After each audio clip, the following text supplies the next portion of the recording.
શ્રી ગણેશાય નમઃ. જય પુરુષોત્તમ ભગવાનની આજનો આપણો પાઠ છે પુરુષોત્તમ માસની કથા, અધ્યાય 30મો, પુરુષોત્તમ મહાત્મ્ય ફળ. અને સાથે સાથે આપણે પુરુષોત્તમ માસની કથા વાર્તા એટલે કે કાઠાગોરમાની વાર્તા પણ કરીશું, પરસેવાના પૈસાની કથા. શરૂ કરતા પહેલાં જો આપણને આ સરળ કથા વાર્તા ગમતી હોય તો એક લાઇક અને શેર જરૂર કરજો. સાથે સાથે આપણે જો આ ચેનલ પર નવા પહેલીવાર આવ્યા હોય તો જરૂર આ ચેનલને સબસ્ક્રાઇબ કરજો, જેથી આપણને નવા વિડીયોની માહિતી મળતી રહે. જય શ્રી કૃષ્ણ. જય પુરુષોત્તમ ભગવાન. કરચરણ કૃત વાક કાર્યજ કર્મજ વા શ્રવણ નયનજ વા માનસ વાડ પરાધમ વિહિતમ વા સર્વમેતત ક્ષમસ્વ મે. જય જય કરુણાબ્ધે શ્રી મહાદેવ શંભો. ઓમ નમઃ શિવાય. બોલો જય પુરુષોત્તમ ભગવાનની. જય શ્રી કૃષ્ણ. ચલો આપણે કથા શરૂ કરીએ છીએ. આજનો પાઠ પુરુષોત્તમ માસની કથા, અધ્યાય 30મો, પુરુષોત્તમ મહાત્મ્ય ફળ. સૂત પુરાણી બોલ્યા, હે શૌનકાદિક મુનિઓ, નારદજીએ પૂછ્યું, બધા દાનોમાં શ્રેષ્ઠ દાન કાંસાના સંપુટને કહો છો, તો તેનું કારણ શું? આનો ભગવાન નારાયણ જે ખુલાસો કર્યો છે તે હું તમારી સમક્ષ જણાવું છું. પૂર્વે કૈલાશમાં પાર્વતીજીએ એક વખત આ વ્રત કર્યું હતું. તેમણે મહાદેવજીને પૂછેલ કે મારે કયા પ્રકારનું ઉત્તમ દાન કરવું જોઈએ. આ પ્રશ્નનો ખુલાસો કરતા મહાદેવે જણાવેલ, સંસારમાં પુરુષોત્તમ વ્રત જેવું ઉત્તમ અને તરત ફળદાયી એકેય વ્રત નથી. આ વ્રત માટે બ્રહ્માંડના જેવા ગોળ આકારના સંપુટનું દાન કરવું જોઈએ. કાંસાના સંપુટ ડાબલામાં 30 પુડલા ભરી તેને નાણાં છડી વીંટીને દાન આપવું. એથી તેને બ્રહ્માંડનું દાન કર્યાનું પુણ્ય ફળ મળે છે. શક્તિ હોય તો 30 સંપુટ આપવા. પવિત્ર પુરુષોત્તમ માસમાં શ્રદ્ધાળુ સ્ત્રી પુરુષોએ સ્નાન, ધ્યાન, વ્રત, નિયમ, તપ અને કથા શ્રવણનો અવશ્ય લાભ લેવો જોઈએ. બધા સાધનો કરતાં આ માસનું અનુષ્ઠાન એ જ ઉત્તમ સાધન છે. આ માસનું મહાત્મ્ય સાંભળનારના બધા પાપો નાશ પામે છે. પૃથ્વીની પ્રદક્ષિણા કરવાથી અને ગંગા સ્નાનથી જે ફળ મળે છે તે જ ફળ પુરુષોત્તમ માસનું મહાત્મ્ય સાંભળવાથી મળે છે. ક્ષત્રિયને રાજપાટ મળે છે. બ્રાહ્મણ જો સાંભળે તો તેને જમીન જાગીર મળે છે. વૈશ્ય સાંભળે તો તેને દ્રવ્ય મળે છે અને શૂદ્ર સાંભળે તો તેને મુક્તિ મળે છે. આ માસમાં પુરુષોત્તમ ભગવાન મોરલી અને પિતાંબર ધારણ કરનાર, શંખ, ચક્ર, પદ્મ, કટિમેખલા, કુંડલાદિ ધારણ કરનારનું ધ્યાન ધરવાથી અથવા જપ કરવાથી સર્વ પાપોનો નાશ થાય છે. તેને સુખ શાંતિ સાંપડે છે. ભગવાન પુરુષોત્તમનું ભક્તિભાવથી પૂજન આદિ કરવાથી ઇન્દ્રધુમ્ન, શતધુમ્ન, યૌવનાશ્ચ, ભગીરથ વગેરે ભગવાન પાસે જઈ શકતા હતા. સૂત પુરાણી પાસેથી આ કથા સાંભળીને શૌનક આદિ મુનિઓએ કહ્યું, હે સૂત મુનિ, આપે અમને ઉત્તમ ફળ આપનારી શ્રેષ્ઠ કથા સંભળાવી, માટે આપ સદા સર્વદા ક્ષેમ કુશળ રહો અને હજારો વર્ષોનું આવરદા ભોગવો. ઋષિ મુનિઓના આવા આશીર્વાદ પ્રાપ્ત કરી અને તેમની પ્રદક્ષિણા કરીને સૂત પુરાણી તેમના નિત્ય કર્મો માટે ત્યાંથી પોતાના શિષ્ય સમુદાય સાથે વિદાય લીધી. તેમણે ભગીરથને કિનારે ચાલવા માંડ્યું. શ્રી બૃહન્નારદીય પુરાણના પુરુષોત્તમ મહાત્મ્ય ફળનો 30મો અને છેલ્લો અધ્યાય સંપૂર્ણ. હવે પુરુષોત્તમ માસની આપણે પાવન કથા વાંચીએ. પરસેવાના પૈસાની કથા. અનંતપુર નગરીના રાજાનું નામ ચંદ્રસેન હતું. તે ઘણો દયાળુ અને પરોપકારી હતો. રાજકાજની સાથે સાથે ધર્મ ધ્યાન પણ કરે, વ્રત નિયમ કરે, જપ તપ કરે. એવામાં પુરુષોત્તમ માસ આવ્યો. રાજાએ અને રાણીએ પુરુષોત્તમ માસનું વ્રત કર્યું. તેઓ દરરોજ નદીએ સ્નાન કરવા જતા, કાઠાગોરમાનું પૂજન કરતા અને ત્યાં બેઠેલ બ્રાહ્મણોને દાન દક્ષિણા આપી મહેલે આવતા. બધા બ્રાહ્મણો રાજાની દક્ષિણાનો સ્વીકાર કરતા, પણ એક બ્રાહ્મણ દક્ષિણા ન લે. દેખાવે દરિદ્ર જણાતો એ બ્રાહ્મણ નમ્રતાથી રાજાને ના પાડે. રાજા બહુ આગ્રહ કરે તો બ્રાહ્મણ કહી દે કે છેલ્લા દિવસે તમારે જે આપવું હોય તે આપજો. રાજાને થયું કે આ બ્રાહ્મણ દરિદ્ર છે, તેથી તેને વધારે દક્ષિણાની આશા હશે. કોઈ વાંધો નહીં, છેલ્લે દિવસે હું તેને રાજી કરી દઈશ. આમ કરતાં પુરુષોત્તમ માસનો છેલ્લો દિવસ આવ્યો. રાજાએ દરેક બ્રાહ્મણને એક સોના મહોર દાનમાં આપી. છેલ્લે પેલા દરિદ્ર બ્રાહ્મણનો વારો આવ્યો. રાજાએ તેને 5 સોના મહોર આપી. બ્રાહ્મણ નમ્રતાથી બોલ્યો, હે રાજન, આ દ્રવ્ય આપ ક્યાંથી લાવો છો? રાજા કહે, કેમ, મારા ખજાનામાંથી લાવું છું. બ્રાહ્મણ કહે, જાણીએ અજાણીએ અનિતિનું ધન પણ આ ખજાનામાં આવી ગયું હોય, મારે તો આપની ખરી કમાણીનું ધન જોઈએ છે. રાજાએ પૂછ્યું, આવો આગ્રહ રાખવાનું કંઈ કારણ છે? બ્રાહ્મણ કહે, હે રાજન, દક્ષિણા લેવાનો તો મારો ધર્મ છે. તમે આપવા જોગ અને હું લેવા જોગ છું, પણ મારે તો શુદ્ધ ધન જ જોઈએ છે. તમારા પરસેવાની કમાણી હોય તો આપો, હું ખુશીથી લઈશ. આ સાંભળી રાજા બોલ્યા, આવતીકાલે સવારે તમે મારા મહેલે આવજો, હું મારા પરસેવાની કમાણી તમને આપીશ. આ સાંભળીને બ્રાહ્મણને સંતોષ થયો. હવે તે પોતાના ઘેર ગયો. બ્રાહ્મણીને એમ કે આજે ઘણી દક્ષિણા લઈને આવશે, પણ ખાલી હાથે આવેલ જાણી તે બ્રાહ્મણ ઉપર ગુસ્સે થઈ. જ્યારે બ્રાહ્મણે જણાવ્યું, રાજાએ આવતીકાલે દક્ષિણા લેવા તેને રાજમહેલ બોલાવ્યો છે.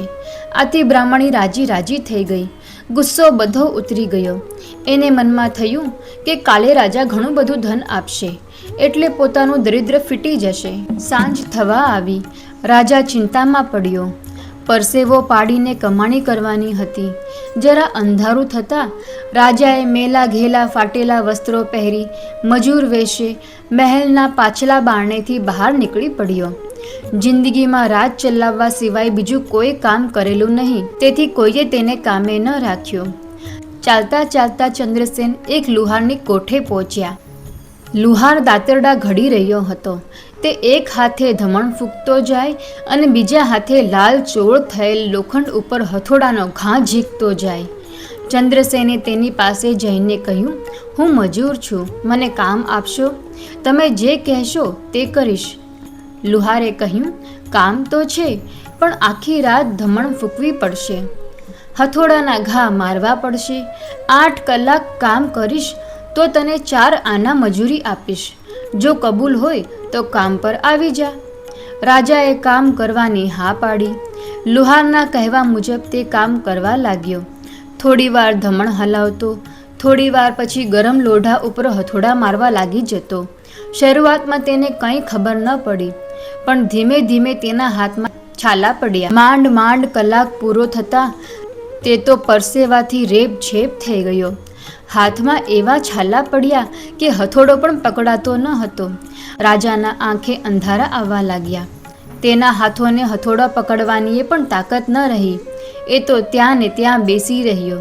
ત્યારે લુહારે તેને ખખડાવી નાખ્યો. ત્યારે રાજા કરગરીને કહેવા લાગ્યો, હવે મારામાં ઊભા રહેવાની પણ શક્તિ નથી. તમારે જે આપવું હોય એ આપો. જે આપશો તે રાજી ખુશીથી લઈ ચાલ્યો જઈશ. લુહારે ગજવામાંથી એક ઢબુડી કાઢી તેના પર ફેંકી. રાજાએ ઉપાડી ચાલતી પકડી. રાજાને આજે ભાન થયું કે જાત મહેનતથી પૈસો રળવો સહેલો નથી.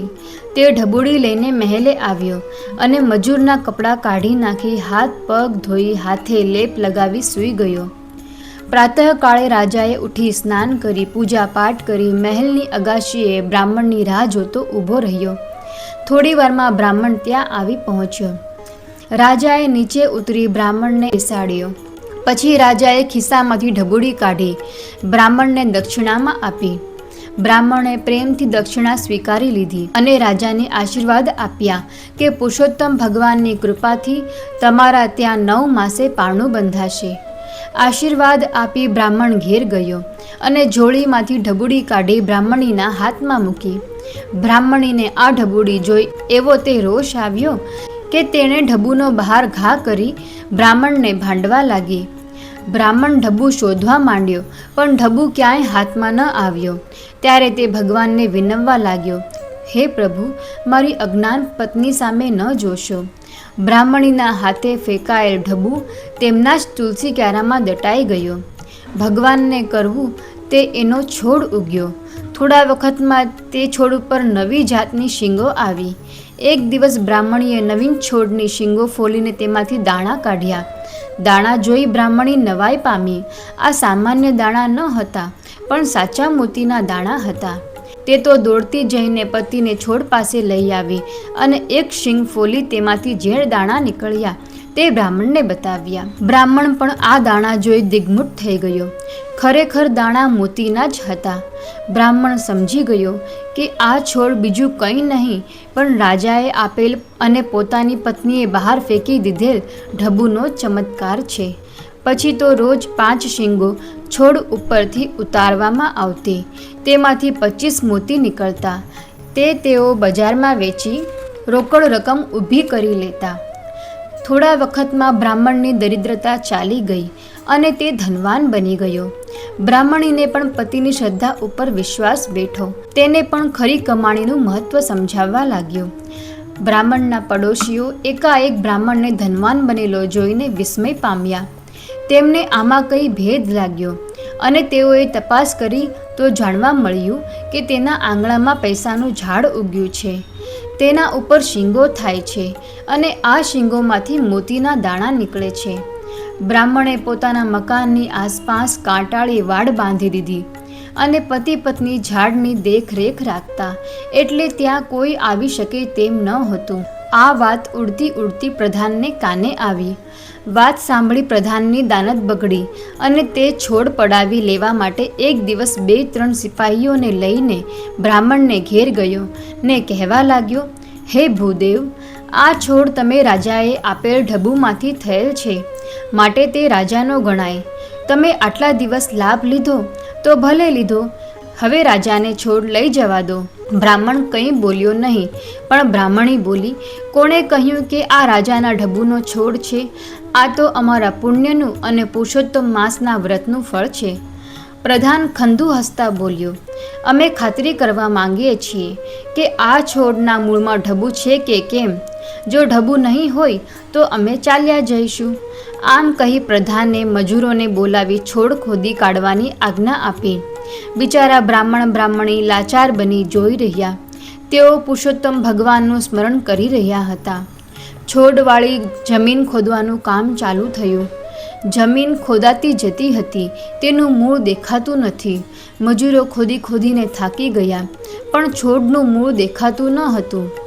આ વાત આખા ગામમાં ફેલાઈ ગઈ. તેથી લોકોના ટોળા બ્રાહ્મણના ઘર આગળ જમા થવા લાગ્યા. રાજાના કાને આ વાત આવી. તેમને દુઃખ થયું કે પ્રધાને મને પૂછ્યા વગર આ કામ હાથમાં લીધું, તે યોગ્ય કર્યું નથી. રાજા તાબડતોબ ત્યાં આવી પહોંચ્યા અને ત્યાંની સ્થિતિ જોઈ તે એકદમ નારાજ થઈ ગયા. તેમણે પ્રધાનને ધમકાવ્યો, તમને આવું કરવાનું કોણે કહ્યું હતું? ચાલાકી વાપરીને પ્રધાને કહ્યું, મહારાજ, આ તો રાજાની મિલકત ગણાય. આથી રાજ્યના હિત ખાતર મેં આ કાર્ય કર્યું છે. છતાં મારી ભૂલ થઈ તો મને માફ કરજો. પછી બ્રાહ્મણી પાસે જઈ રાજાએ આ છોડ અંગે પૂછ્યું ત્યારે બ્રાહ્મણ બોલ્યો, હે રાજન, આપે મહેનત કરીને દાનમાં આપેલ ઢબુમાંથી આ છોડ ઉગ્યો છે, એટલે તેના ઉપર અમારો અધિકાર છે. આ અમારા પુણ્યનું ફળ છે. અમે તેને કેમ લઈ જવા દઈએ? રાજન, પ્રધાનજી આ ધર્મરૂપી ઉગેલા છોડનું મૂળ જોવા માંગતા હતા, પરંતુ ધર્મના મૂળ ઊંડા હોય છે. તે મૂળને કોઈ જોઈ શકતું નથી. પછી ઉખાડવાની તો વાત જ ક્યાં રહી. રાજાએ બ્રાહ્મણની ધર્મનિષ્ઠા અને શ્રદ્ધા ઉપર ધન્યવાદ આપ્યા અને હાથ જોડી રાજાએ બ્રાહ્મણીની માફી માંગી. રાજાને આ જોઈ પરસેવાની કમાણીનું મહત્વ સમજાયું અને ત્યારથી રાજાએ પોતાની તિજોરીમાં કોઈ અનીતિનો પૈસો ન આવે તે માટે રાજાના કારભારીઓને તાકીદ કરી. બોલો શ્રી પુરુષોત્તમ ભગવાનની જય. કાઠાગોર માત કી જય.